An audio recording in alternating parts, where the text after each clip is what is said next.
today's Global Justice Report has been delayed an hour due to Professor Buzgalin's traveling contingencies. And thank you very much for waiting and rejoining at 2 p.m. this afternoon. So welcome to the Global Justice Report. As you know, it's an online production of the Center for Global Justice, and I'm Betsy Bowman, your host for today's program. The Center for Global Justice, or in Spanish, El Centro para la Justicia Global, is a multinational and bilingual research center located in San Miguel de Allende, Mexico. We've been here for almost 20 years now. The center is devoted to research and learning for a better world and empowering a solidarity economy. Due to the pandemic, we're only now starting to begin our trips, but we have still discontinued our in-person events. Without our previous revenue generating programs, we've been depending on your donations to support these webinars and to be able to continue to pay our Mexican staff, which we have been able to do throughout the entire pandemic, thanks to your donations.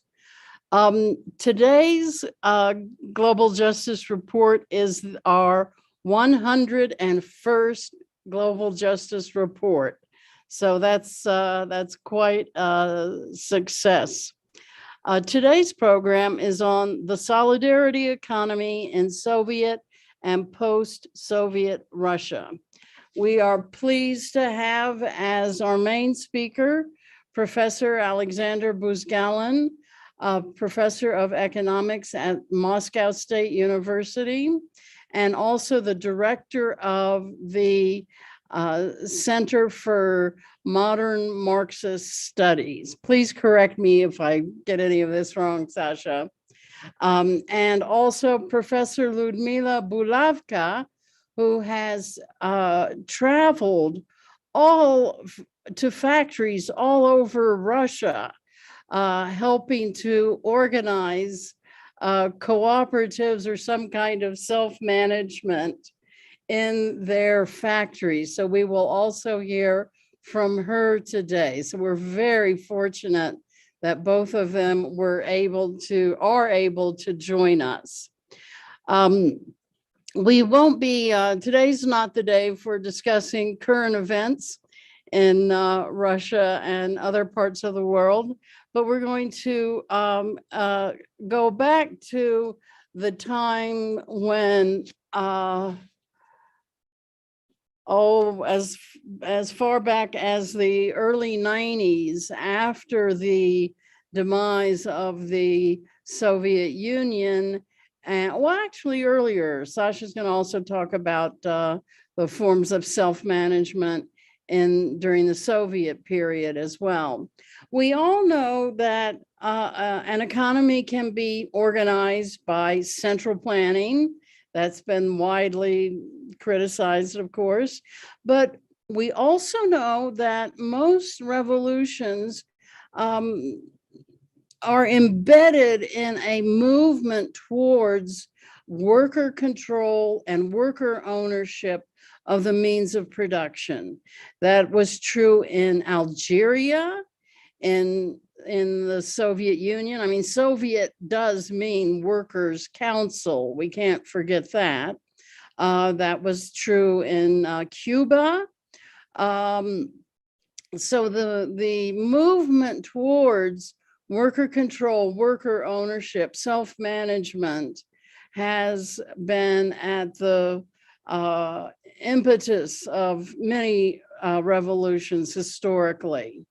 And that's very important for us to keep in mind and to think of, if we think of a revolution as a way to redistribute wealth and to ensure that the accumulation of the surplus product that workers produce is done more equitably than we see it being done now, the best way to do that is through worker control of the means of production, through self-management. That's the best thing we've thought of, as of yet. After many centuries and many people studying this issue. So just to say that, I'll turn the floor over to Professor Buzgalin. And once again, thank you so much for taking time very late at night in Moscow to join us and to help us get a better understanding of the whole history of workers' movements in the Soviet times and post-Soviet times. Sasha, please.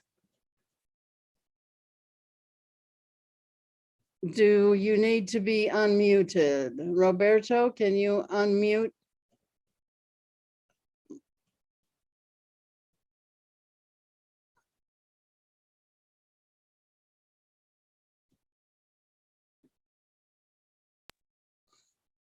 Okay, now can you hear me? Yes, we can hear you now. Finally, we can do this.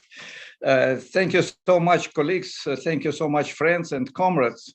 It's a big honor and pleasure to be with you, to see you, and unfortunately only in this computer screen, but I hope in the nearest future we are together and life will be better. I will start from a small introduction. Of course, when Russian militant of social movement speaks now, the main question is, what do you think about Ukraine? I will not speak on this topic, but I want to say that in our country, 70% support so-called military operation, 70% of population, official opinion poll, and the other abstain or no support. And I belong to minority. I just want to stress this. And I will not talk more about this topic. I will talk about this with Paul J, maybe in a few days, but not now, sorry. And now to self-management and solidarity economy in our country. There are a lot of myths about Soviet Union, and one of the main is absolute totalitarian system, which dominated all time, everywhere, without any, windows of democracy. But it's not true. Different periods gave a very interesting experience of mass participation of working people in control, in decision-making, in planning, and it was not in one or another factory, it was in very big scale. First, very important period is period of new economic policy, just after revolution and civil war. This new economic policy started in 1921, and during 7 years, we had a lot of initiatives such as workers' control at the enterprises. It was very developed system of control from below by trade unions and by workers' collectives in all state enterprises. It's a very interesting experience. It was a national system. Second, in this period, we had real cooperatives and real communes, which gave example of socialization of means of production, socialization of labor, socialization of management. It was in agriculture, but not only in agriculture.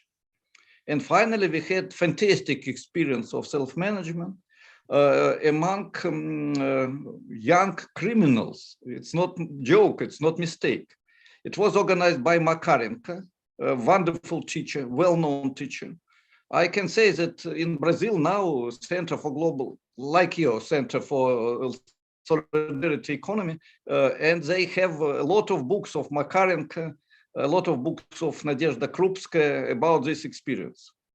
They made enterprise, they made school, and 14, 15, 16 years old former criminals participated in organization of this republic. It was republic created by these young persons. And there are movies, there are books, they're translated into English. Unfortunately, not everybody knows about this experience, but this group, it was 300-400 in the beginning, and nearly all from this group became engineers, poets, scientists, and so on.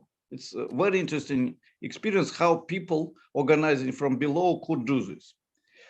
But then, of course, Stalin's period led to the catastrophic decline of real democracy in all spheres, in all levels.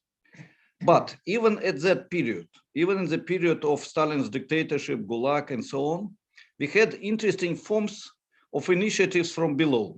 It was so-called socialist competition. Okay, maybe 70% of this competition was formal, but 30% was real.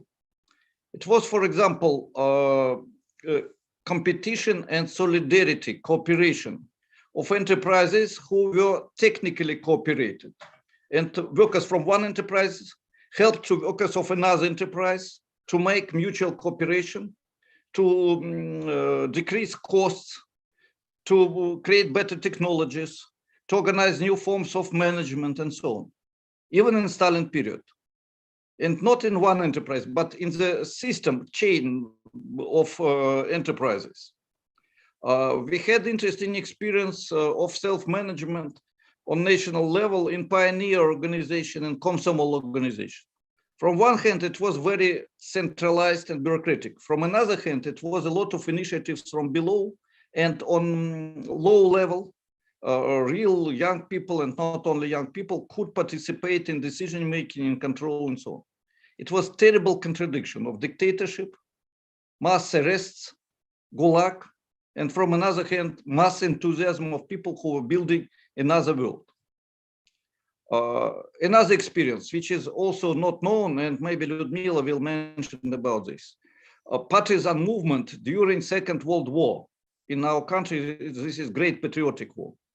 Maybe you know that 50% of European territory of Russia, Soviet Union, was occupied by fascist troops, German Nazi, by Romanian Nazi, Bulgarian Nazi, and so on. Even French, Belgium, Dutch divisions participated in this aggression against Soviet Union. And it was in the forests, in the cities, in the towns, in the villages, struggle against these Nazi troops, fascists.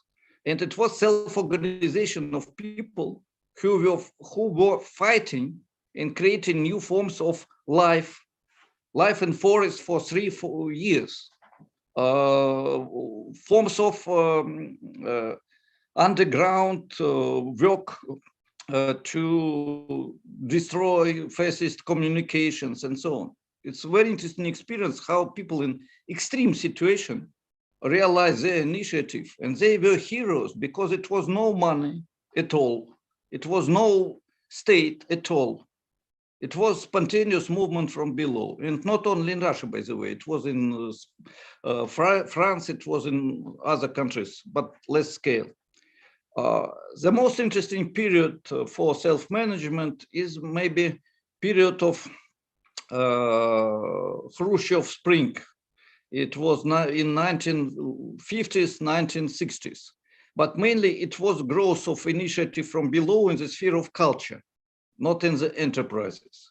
But it gave very big results because it was extremely rapid growth of level of education, progress of culture, progress of science. And in schools, I remember it was self-management of pioneer organization. Schoolboys and schoolgirls could participate in decision-making in the school, not what to teach and how to teach, but how to organize life. It was in universities, and even in 70s, we had some elements of this self-management in universities. It was in scientific organizations, much less in the enterprises, much less. And finally, we had extremely contradictory, but extremely important experience of real self-management during Gorbachev period from 1987, during 2 years only. But during 2 years, it was national scale experiment, or maybe even practice, better to say practice, when it was a special law and it was obligation to create in each enterprise Council of Labor or Workers Collective. And this council had very big opportunities to control managers, to participate in decision-making about all social questions, to control system of planning and realization of plan. Of course, with a lot of formalities, of course, with a lot of bureaucratic deformations. But it may be first time and maybe the last time when in the huge country, nearly 300 million people, second economy of the world, it was Soviet Union in that period. We had a national level or international even level, because now it's many states, of participation in the management. In that period, our group, Lyudmila Bulavka, our students, PhD students, young colleagues, we created Center for Education and for consultations. And for big enterprises with thousands of workers, it was a elaborated system of management with participation of workers. I want to tell a few words about this system because it's not well known. First of all, we said it's impossible to build self-management. It's necessary to grow up. It's like a tree. It's not like construction. It's not like building. It is tree. And it's very important to put a seed and then to help with water, with everything to grow up for this tree. From very simple forms to more and more and more developed. If you create during 1 month a very developed system of self-management, people will not participate. They don't have experience. They don't trust that this system will work. They don't believe themselves that they can do something. They're not subjects. They were not subjects for decades and decades. This is first principle. Second, the system of participation of workers, working people, must have different levels and different forms. In some aspects, it can be similar with a really democratic state, where there is civil society with big rights, where there is parliament, and where there is executive power. Something similar we created in the enterprises. What is important?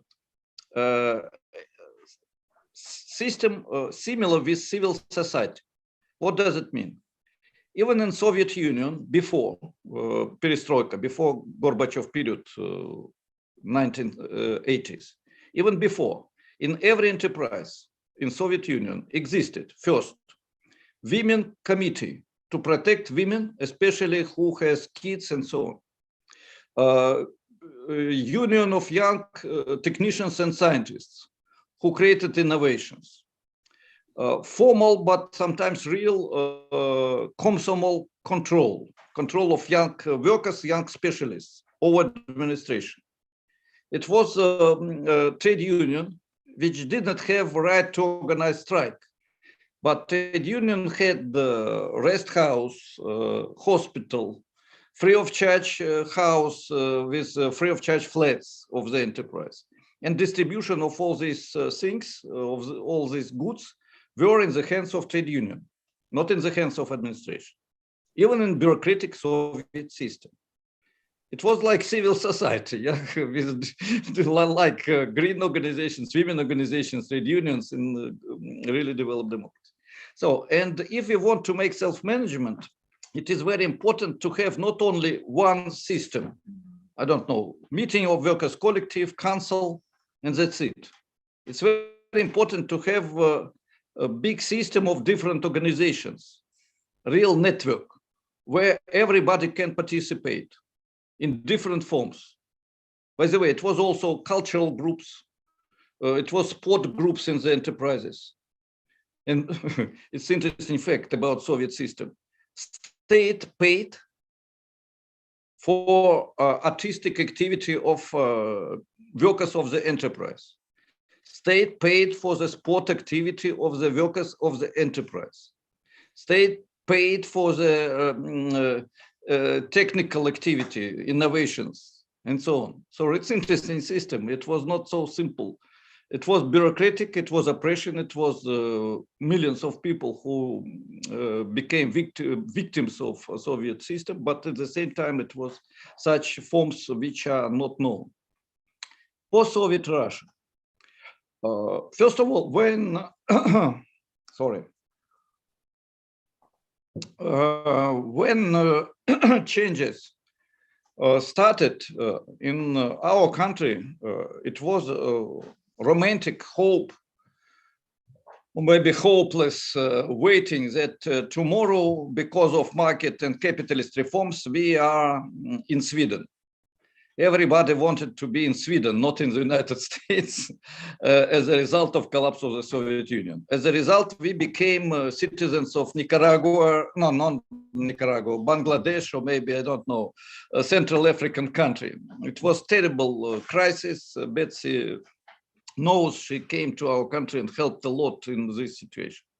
But at the same time, we had the struggle against brutal privatization, against criminalization and so on from below. And at that period, some collective enterprises appeared and they're still alive.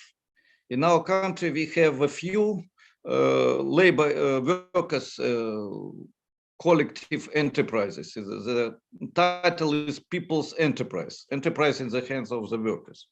We have only 50 such enterprises, but they are relatively big, some thousand workers in each of such enterprises, and very successful, in spite of all difficulties of Russian economy.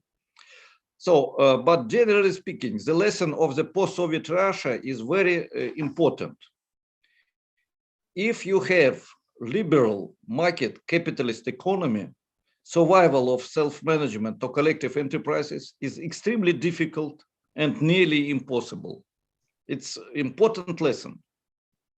Collective enterprises, solidarity economy can survive and develop in the circumstances if market and capitalism is very restricted by strong social institutions, civil society, left political parties and trade unions, Greens, and so on.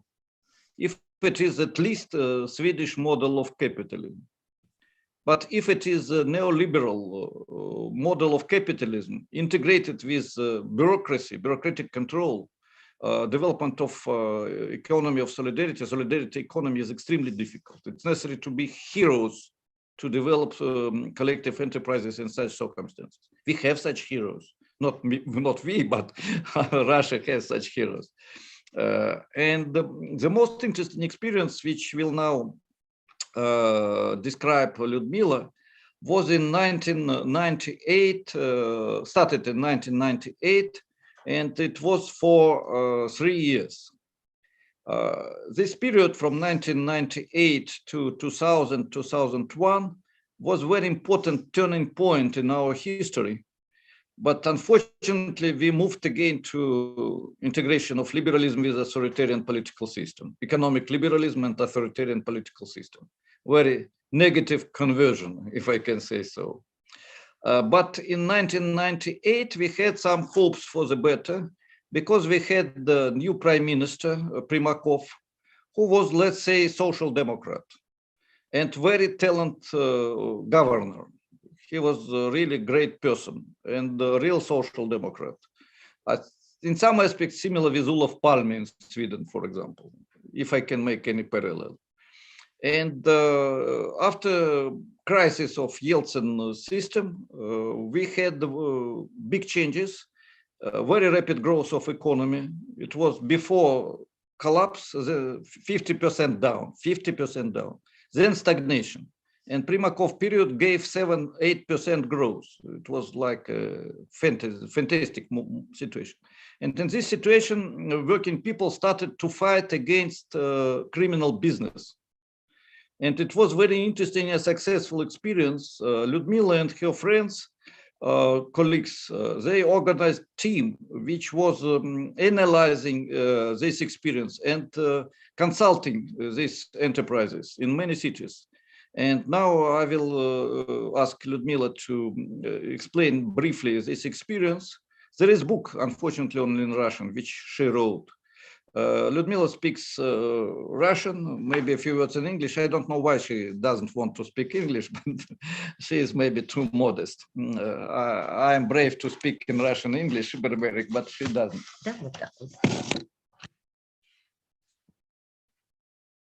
I'm very glad, dear Betsy, I'm very glad to hear, see you. I'm very, very happy. And I often remember you because you remember you and Robert when you organized very interesting conference of your Center for Global Justice. And this conference was very big помощь, helps for us, because we researched the protest movement in post-Soviet Russia. We researched contradictions, positive experience and negative. Говоря коротко. So now she will speak the lessons, that's why the lessons of protest experience is very, very important. That's why I'm very happy to participate in this discussion. Next, I will Rush. Okay. Yes. So I will be interpreter. Excuse me. Я объездила вместе с профессором Рудыком и Керемецким 40 заводов. Дальше, пожалуйста. So, Людмила, Professor Rudek and Professor Keremetsky, they analyzed the experience of 40 enterprises, 40 enterprises. Мы исследовали те заводы, это 40 заводов. Правда, на Дальнем Востоке, во Владивостоке, ситуацию исследовала я уже одна. And in the most dangerous places, Ludmila was alone, unfortunately. It was in far east of Russia. Russia is a very big country, 12,000 kilometers. So in far east is the most east part near Japan. And it was also in this part. She was in this part, yes. Нас интересовало прежде всего те предприятия, те заводы, где были активные протестные мероприятия, протестные формы борьбы. So in Russia in that period, protest movements took place in many enterprises, but they made choice. And 40 enterprises where protest was, first of all, very active, radical, and had success. Я покажу основные характеристики этого протестного движения. Социально-культурный портрет движения экономической солидарности. So, and Ludmila will summarize some main features of this experience, mainly social, cultural aspects of solidarity economy. Предприятия. Первая черта – это рабочие пытались защитить и сохранить свои предприятия, потому что они имели потенциал для экономической эффективности. It's a very interesting paradox. Russian business destroyed economy, destroyed production, and working people were trying to reorganize production.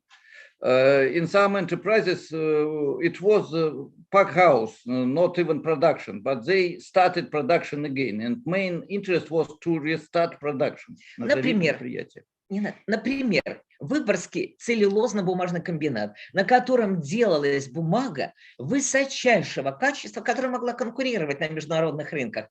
И там была технология такого высокого класса, бумагоделательная машина, таких машин в мире только 4. Завод был построен еще в советское время и работал очень эффективно. So one of the examples is Vyborg paper factory. Vyborg is far western town in the border of near Finland, and in this Vyborg factory, which was built in 1980s, in the end of Soviet period, equipment was very, very good. It was one of the best 4 enterprises in this branch of economy.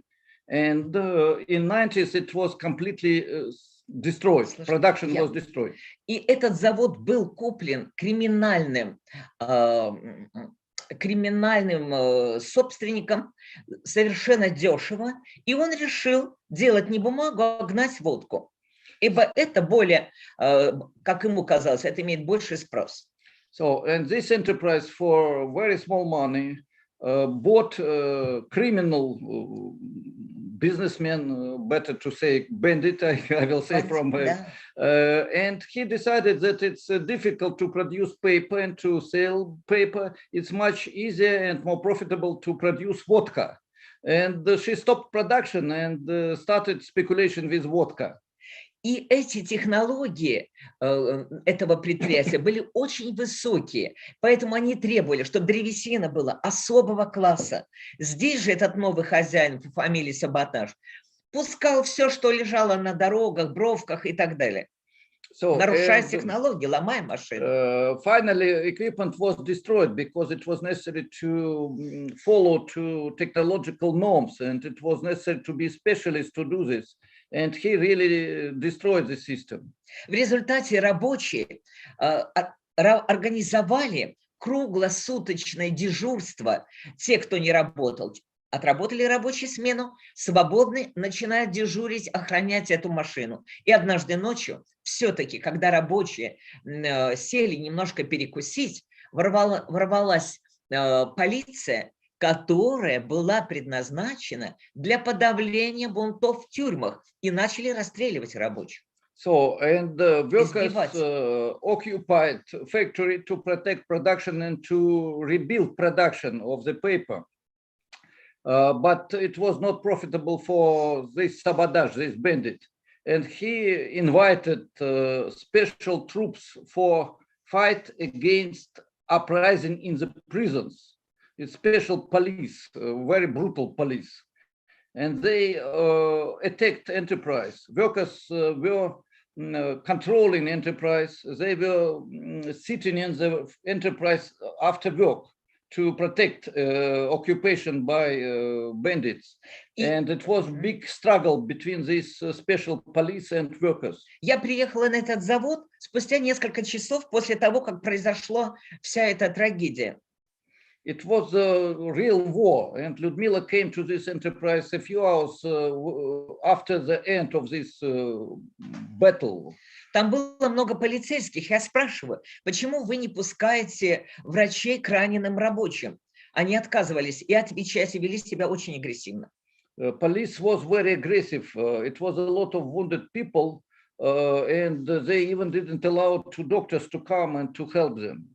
Но, тем не менее, после этого рабочие все равно пытались сохранить свою власть на предприятии, продолжали охранять завод, и более того, они вместе с рабочими Ленинградского металлического завода и Санкт-Петербургского завода комбинат цветной печати, Ленинградский комбинат, они организовали вместе комитет солидарности, вместе участвовали в митингах, помогали, у них был общий фонд солидарности материальный, помогали всем, чем могли. So, what is important, in the same region, very big region, Leningradskaya Oblast, there were another enterprises. It was Leningrad Metal Factory, Leningrad factory for production of books and so on, some enterprises where workers also organized control and occupation.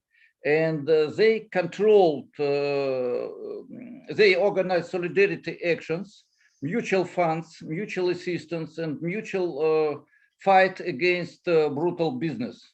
Вторая черта очень важная. Рабочие пытались взять функции контроля над продукцией своего предприятия. Not only in this enterprise, but everywhere where workers started protest, they organized control over production and over sale of the production to prevent, it's necessary to explain, Russian business was selling illegally production without paying taxes and so on. And workers organized control to pay taxes, to make everything legal. not to have this illegal business. It's very interesting experience. Workers were fighting for legal business. Например, мы приехали в Ясногорский машиностроительный завод, где делали двигатели для тепловозов. Рабочие работают месяц, два, три, а заработной платы нет. Полгода рабочие работают, а заработной платы нет. И тогда рабочие решили узнать, почему нет денег, заработной платы. Ночью они вышли на территорию завода, где стояли машины с продукцией, и они перекрыли всю территорию завода, закрыли все ворота. И давай спрашивать у водителей документы на отгрузку. Когда они посмотрели, там в документах было оформлено не двигатели, а метелки, которыми подметают улицы. То есть идет администрация крала у себя. Это парадокс. It was very interesting experience also in Yasnogorsk machinery factory. They were producing engines for locomotives, railway locomotives. And they were making very good motors, engines, and for export and so on. But officially, owner did not sell anything, and he did not pay wages to the workers during half a year. And workers organized control, and they understood that this businessman is stealing production of his own factory and selling illegally this production in order not to pay wage and not to pay taxes. And they stopped this illegal business. It's a very interesting experience. Да. И что сделали рабочие? Они перекрыли территорию завода и сказали, позвонили ночью директору и сказали, теперь мы создали группу рабочего контроля, и без нашей подписи ни одна машина не поедет с территории завода. То есть они взяли власть, контрольную власть над продукцией сами. And it was practical action. They blockaded gates and they said, we will control. And if you want to sell something, you must make all documents, and we must receive information how much money you received. And then we will control how this money were used. So it was control over production, over sale, and over financial operations by workers. And it was force, workers organized force to stop illegal business. И без подписи председателя профсоюзного комитета рабочих, группы рабочего контроля, ни одна машина больше не выходила. То есть они стали контролировать дирекцию.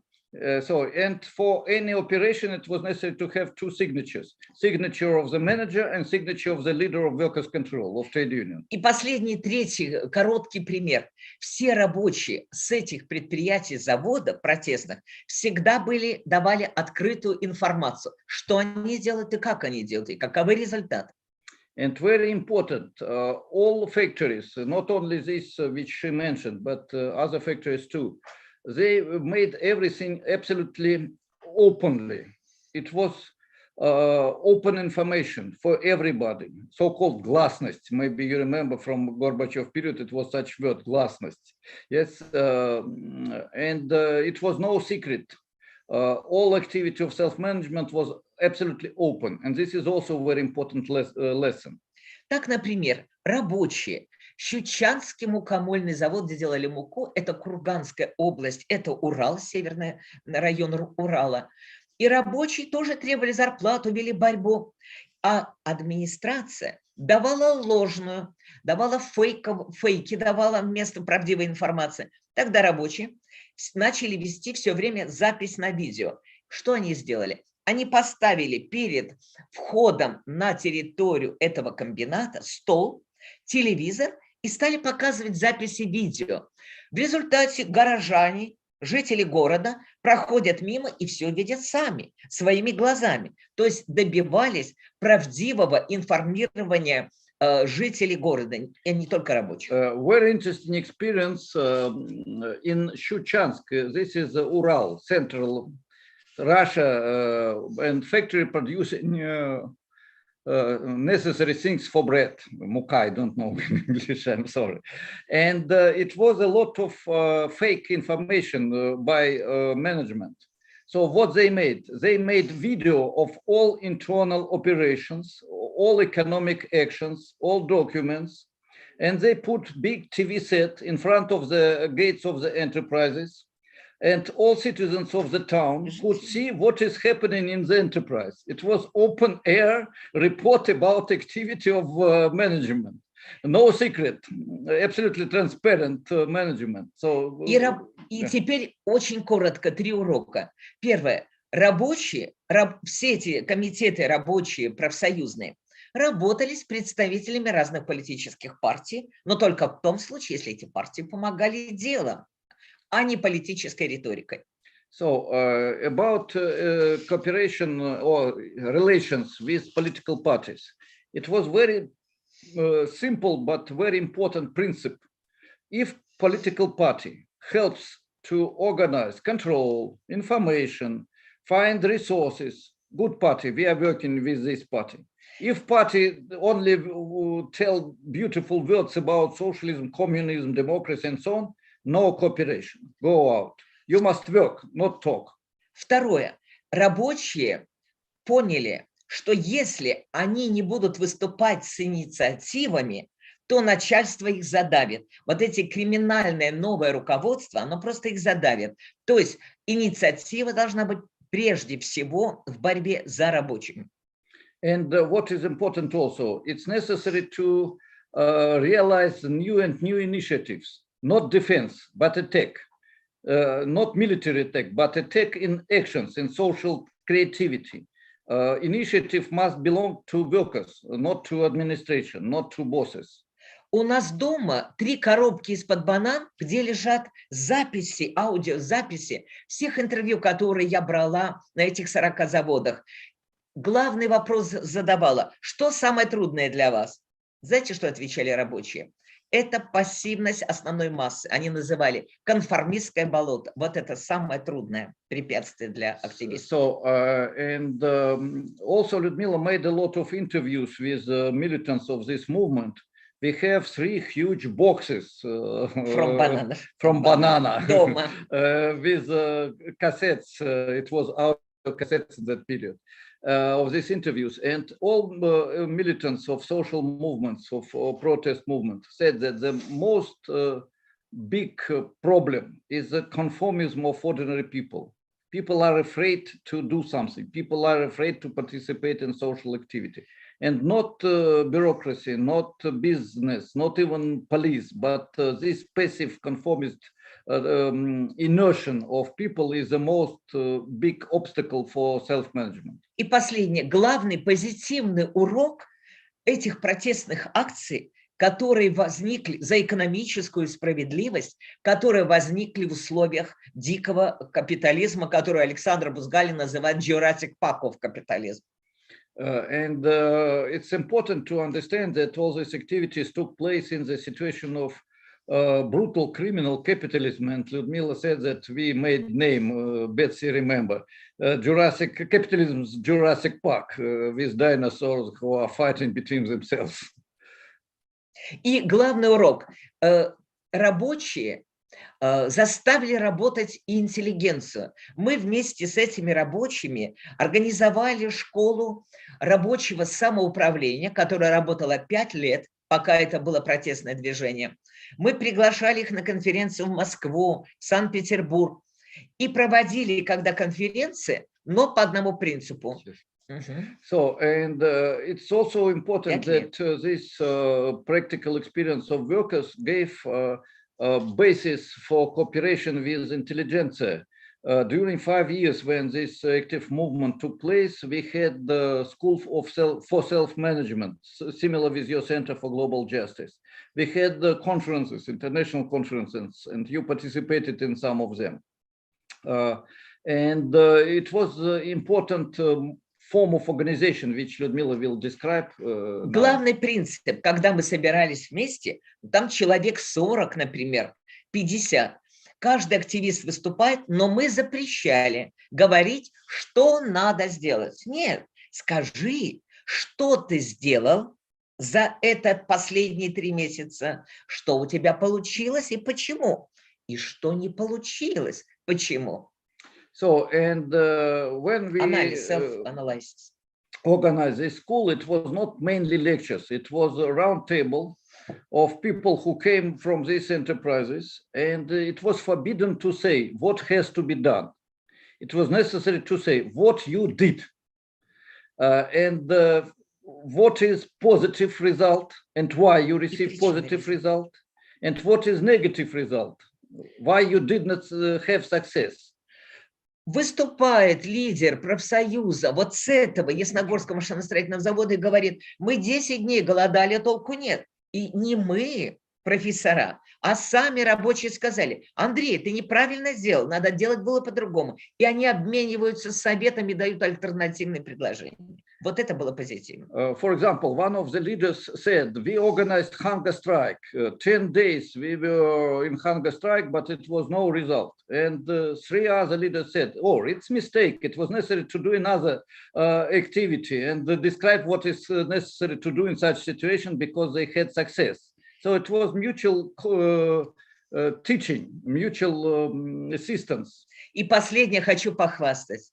Вместе с комитетом рабочих Выборгского целлюлозного бумажного комбината мы организовали вместе конференцию на этом комбинате Выборгском, где собрались представители всех протестных заводов, все представители всех профсоюзов, которые участвовали в этой борьбе.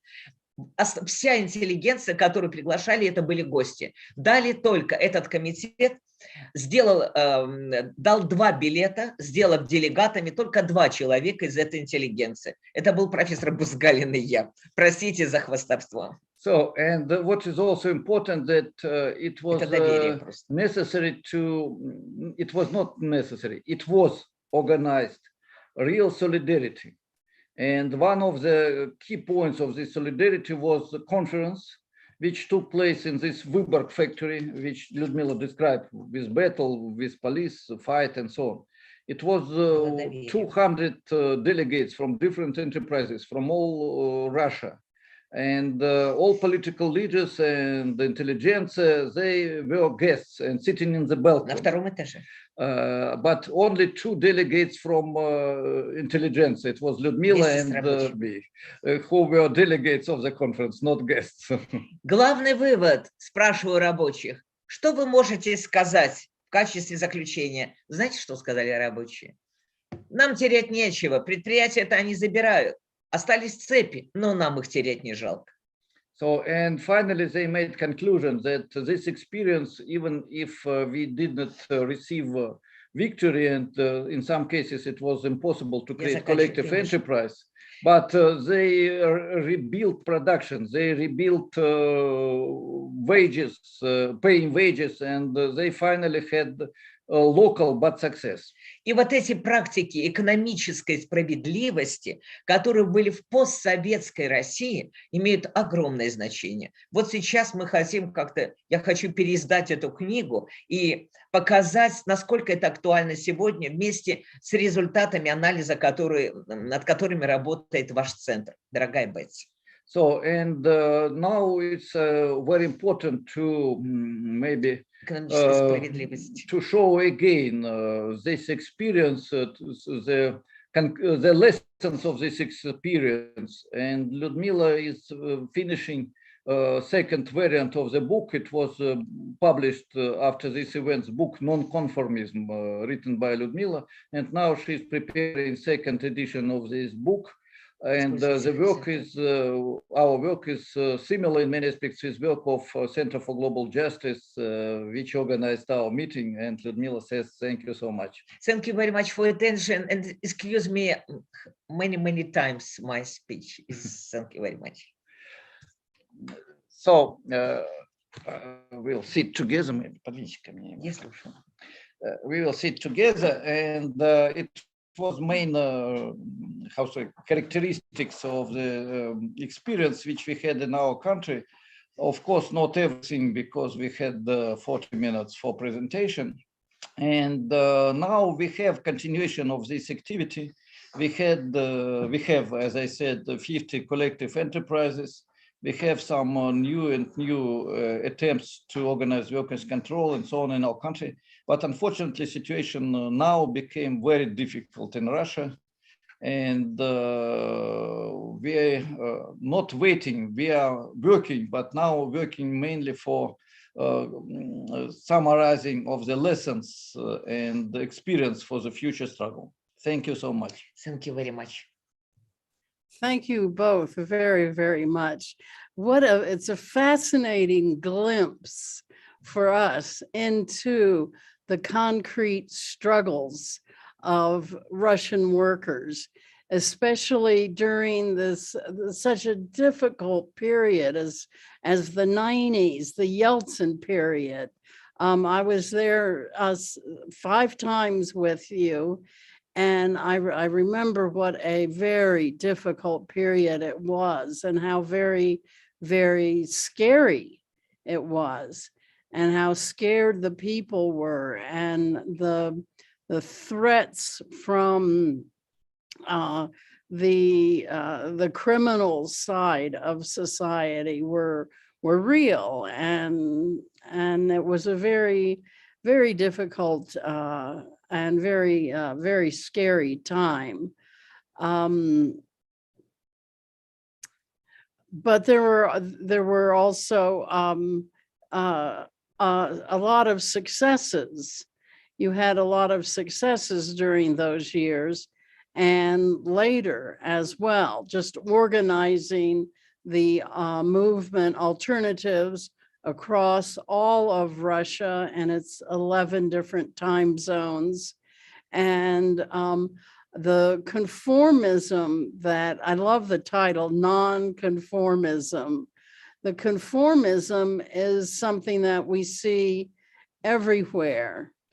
And it is so difficult to break through this. This is something that we see a lot, of course, in Mexico, and of course in the US as well. So right now you're working on, what have you learned? What have you summarizing the results of these years of work? Of course, right now is an even more difficult period for you. Could Ludmila elaborate a little bit on her book, and that summarizes all of this experience that you've had?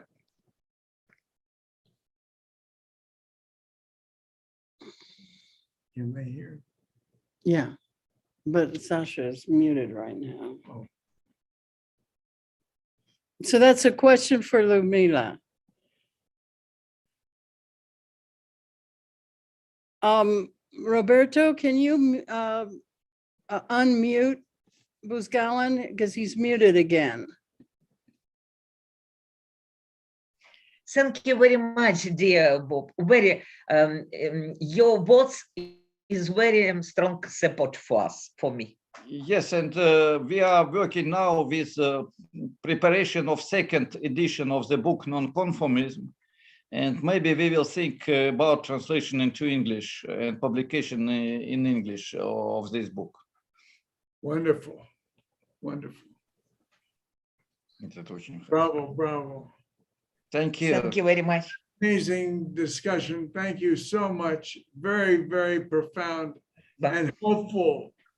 Надежду дает на будущее. Спасибо. Thank you very much, my dear Bob. Maybe some other questions or comments. Are there other questions, comments? It was in the chat question about one of the persons named Sharon Tennyson, written organizing people to travel to USSR. Unfortunately, no, I don't know this book, unfortunately. And if you send us contacts, we are very, very glad. Okay, it will be big help for us. Thank you for this word. Of course.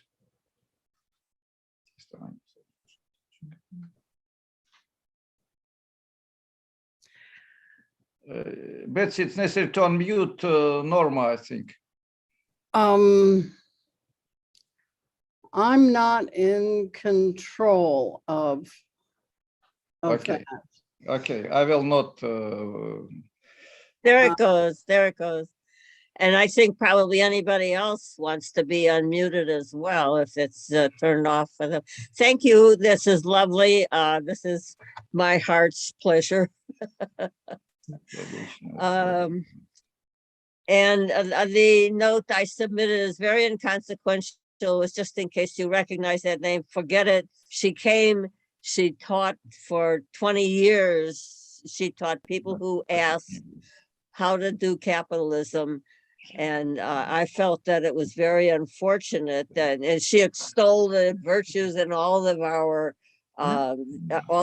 capitalists have comments about how wonderful it was that she went there and all the people learned how to screw everybody out of their livelihoods in Russia. Okay, thank you. Yeah, for this comment. Yes, it's, you know, about capitalism in Russia, it's there are a lot of myths.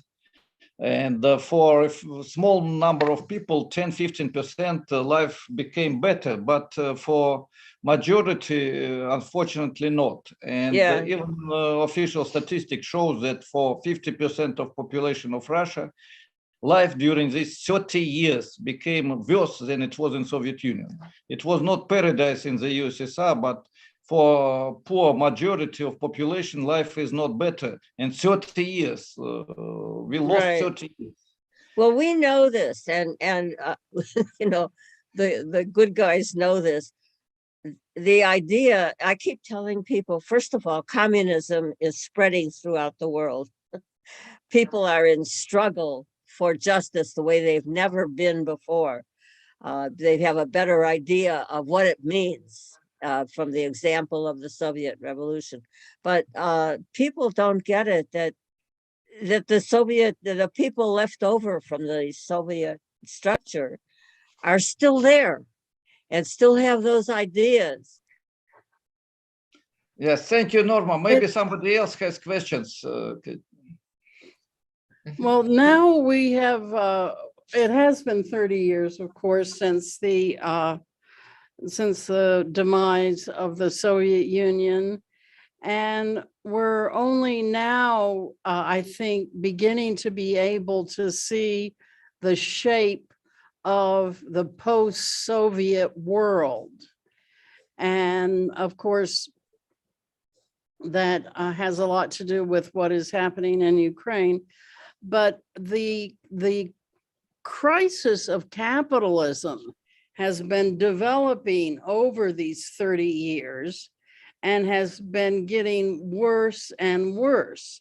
The crisis of profitability is worse now than 30 years ago. And it's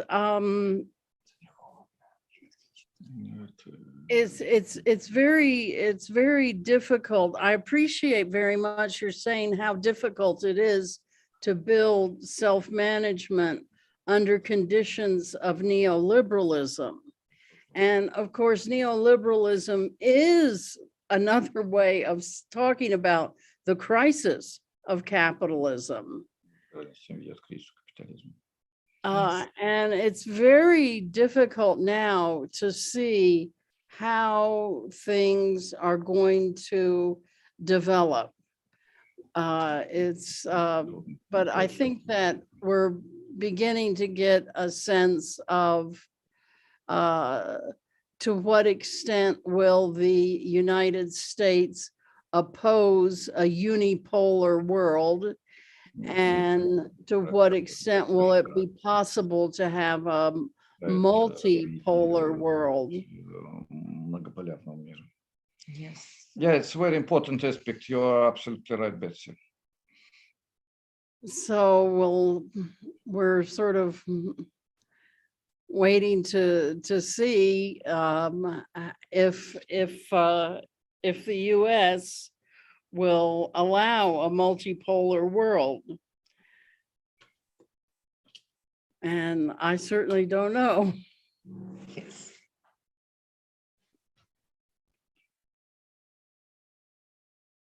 So some other questions. So unfortunately, it's late night in Russia now, so we are a little bit tired. But if you have some other questions, we are ready to answer. If not, thank you so much for opportunity to be with you. It was really great and very, very important for us. Спасибо огромное. Thank you very much, my dear Betsy. Thank you very, very much. I'm so And happy. our to comrades, see thank you very Betsy. much. All comrades of this conference of your Center Global Justice. Take care, my dear friends. Yes, and Thank you very much. Thank you very much for being willing to stay up and speak so late at night, especially after your long trip today, Sasha. Thank you very much. We can continue our dialogues. And by the way, you participated in Russian Social Forum, friends. Yes. And it was very important for us. And your text, Betsy, will be published in the next issue of Alternatives, in the second issue of Great. Alternatives.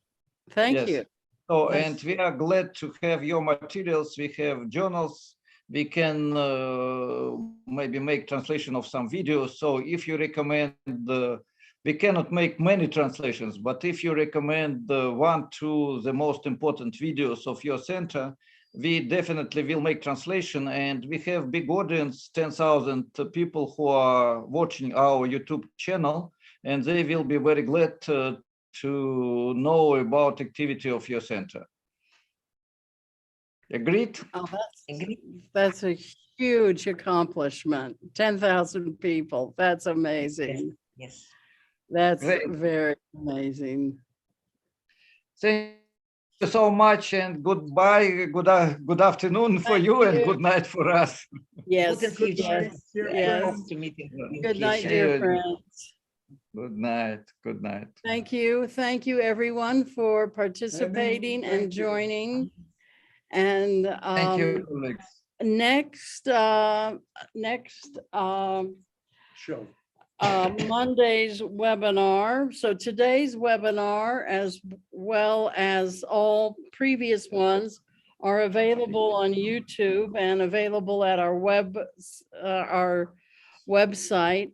Next Monday will be a webinar on eco-socialism versus eco-fascism with Jerry Harris. I hope you will join us again for our next webinar. And I want to thank our entire webinar team, Liz Masters, Gregory Diamond, Roberto Robles, Olivia Canal, Cliff Duran, Bob Stone. And so I'm Betsy Bowman, and I'm signing off until next Monday. And thank you all very much for joining us today. And thank you, Lucy and Sasha. Best Goodbye. wishes. Goodbye. Goodbye, dear Goodbye. President Hope. Oh, there's